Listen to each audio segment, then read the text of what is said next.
ভয়াবহ বন্যার কবলে ফেনীসহ নোয়াখালী ও কুমিল্লা অঞ্চল খুলে দেওয়া হয়েছে।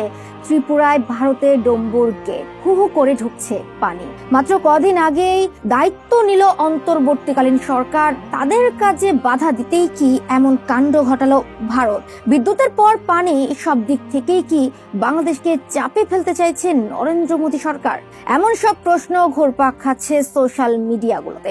ফেনীর বন্যা পরিস্থিতি ও ভারতের কর্মকাণ্ডের বিস্তারিত থাকছে বাজ নিউজের এই প্রতিবেদনে।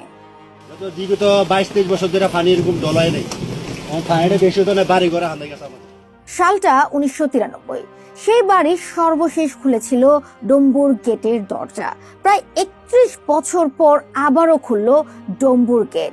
গভীর রাতে ভাসিয়ে দেয়া হলো ফেনী সহ আশেপাশের এলাকা।